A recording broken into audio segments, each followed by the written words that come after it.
छू लेने दो फूलों को इनायत होगी।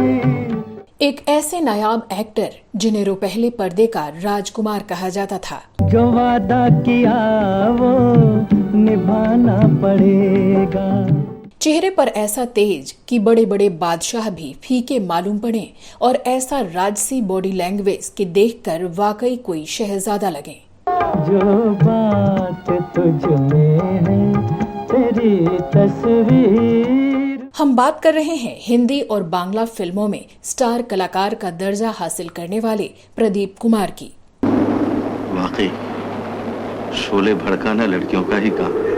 सफलता का आलम ये था कि उनकी एक साल में 10 फिल्में तक रिलीज हो रही थीं और वो सारी सुपरहिट साबित हो रही थीं। खुदा करे कि कयामत हो और तू। लेकिन क्या आप जानते हैं कि पर्दे पर राजा की भूमिका अदा करने वाले इस अभिनेता की जिंदगी के आखिरी साल भिखारियों की तरह गुजरे। जिंदगी के देने वाले, जिंदगी के लेने वाले। वो लकवे की मार से लाचार हो चुके थे और उनके बच्चे फिल्मी और निजी जीवन में कामयाब होने के बावजूद उनसे मिलने तक नहीं आते थे। अपने याद दिलाया तो मुझे याद आ। क्या थी इसकी वजह और आखिरकार उनके पास फरिश्ता बनकर उनकी मदद के लिए कौन आया? जानेंगे और भी बहुत कुछ, बस बने रहिए हमारे साथ।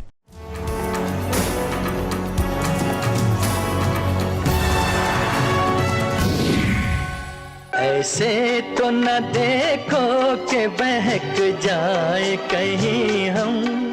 नमस्कार दोस्तों, मैं हूं श्वेता जया और आप देख रहे हैं फिल्मी बातें। बॉलीवुड में अगर किसी अभिनेता को सबसे ज्यादा राजा, महाराजा, बादशाहों या अमीर नवाबों के रोल मिले हैं तो वो शख्स हैं प्रदीप कुमार। ये जिंदगी उसी की है जो किसी का हो।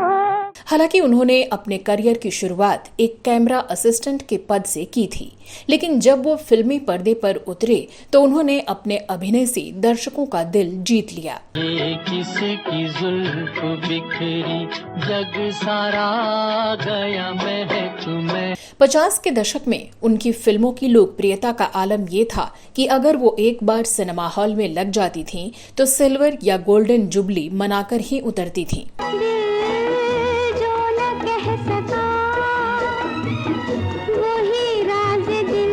और उसके बाद दोबारा भी वहां उन्हीं की फिल्में लग जाती थीं। जाने वो कौन है, क्या नाम है उन आँखों का। आज बॉलीवुड में अगर कोई अभिनेत्री और अभिनेता एक साथ 2-4 फिल्मों में भी काम कर लेते हैं तो साथ नाम जुड़ने लगता है और गॉसिप का बाजार गर्म हो जाता है। लेकिन अपने समय में प्रदीप कुमार ने अभिनेत्री मधुबाला के साथ 8 फिल्मों में और मीना कुमारी के साथ 7 फिल्मों में काम किया और इनमें से अधिकतर फिल्में सुपरहिट हुईं। वो सुन ले दास्तां, यूं ना सता, छोड़ो ये अदा, ये तो। मधुबाला के साथ की गई फिल्मों में Rajhath, Shirin Farhad, Gateway of India, यहूदी की लड़की और इसके साथ ही कई और फिल्में शामिल हैं। तो वहीं मीना कुमारी के साथ उन्होंने आदिले जहांगीर, चित्रलेखा, बहू बेगम, भीगी रात, आरती और नूर जहां जैसी कई फिल्मों में काम किया। खुदा करे कि कयामत हो और तू। पश्चिम बंगाल में 4 जनवरी 1925 को एक ब्राह्मण परिवार में जन्मे शीतल बटा ब्याल उर्फ प्रदीप कुमार बचपन से ही फिल्म अभिनेता बनने का सपना देखा करते थे। इस ख्वाब को पूरा करने के लिए वो रंगमंच से भी जुड़े। हालांकि इस बात के लिए उनके पिता राजी नहीं थे। साल 1944 में उनकी मुलाकात निर्देशक देवकी बोस से हुई, जो एक नाटक में उनके अभिनय को देखकर काफी प्रभावित हुए थे। उन्हें उस नौजवान में एक उभरता हुआ सितारा दिखाई दिया और उन्होंने शीतल को अपनी बंगला फिल्म अलखनंदा में काम करने का मौका दे दिया। इस तरह अभिनेता के रूप में उन्होंने सिने करियर के सफर की शुरुआत कर दी। इस बीच उन्होंने एक और बंगला फिल्म भूली नाय में अभिनय किया। इस फिल्म ने सिल्वर जुबली मनाई। इसके बाद उन्होंने हिंदी सिनेमा की ओर अपना रुख कर लिया। हजारों रंग बदलेगा जमाना, हजारों रंग बदले। साल 1949 में वो अपने सपने को साकार करने के लिए मुंबई आ गए और कैमरामैन धीरेन डे के सहायक के तौर पर काम करने लगे। साल 1949 से 1952 तक वो फिल्म इंडस्ट्री में अपनी जगह बनाने के लिए संघर्ष करते रहे। के मेरे दिल पे पड़ा था कोई गम का। प्रदीप कुमार पर फिल्मों में काम करने का नशा कुछ इस कदर छाया हुआ था कि उन्होंने हिंदी और उर्दू भाषा की तालीम हासिल करनी शुरू कर दी। इस बीच उन्होंने कृष्णलीला, स्वामी, विष्णुप्रिया और संध्या बेलार रूप कथा जैसी कई फिल्मों में अभिनय किया, लेकिन इनमें से कोई भी फिल्म बॉक्स ऑफिस पर सफल नहीं हुई। साल 1952 में प्रदर्शित फिल्म आनंद मठ में प्रदीप कुमार पहली बार मुख्य अभिनेता की भूमिका में दिखाई दिए। हालांकि इस फिल्म में पृथ्वीराज कपूर जैसे महान अभिनेता भी थे, फिर भी वो दर्शकों पर अपने अभिनय की छाप छोड़ने में कामयाब रहे। इस फिल्म की सफलता के बाद प्रदीप कुमार बतौर अभिनेता फिल्म इंडस्ट्री में अपनी पहचान बनाने में सफल हो गए थे।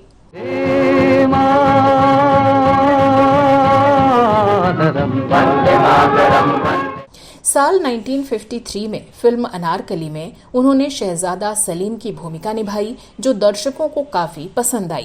तुम्हें गिरफ्तार किया जाएगा तो आप मुझे जिंदा नहीं मरता ही गिरफ्तार कर सकते। शहजादे, राजा साहब, ये बगावत है, ये मोहब्बत की पुकार है। इसके साथ ही वो ऐतिहासिक फिल्मों के लिए निर्माता निर्देशक की पहली पसंद बन गए।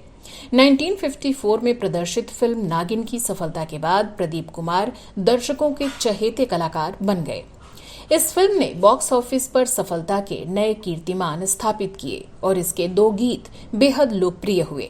पहला गीत था मन डोले मेरा तन डोले, मन डोले मेरा तन डोले, मेरे दिल था गया पर। और दूसरा गीत था मेरा दिल ये पुकारे आजा, मेरा दिल ये पुकारे आजा, मेरे गम।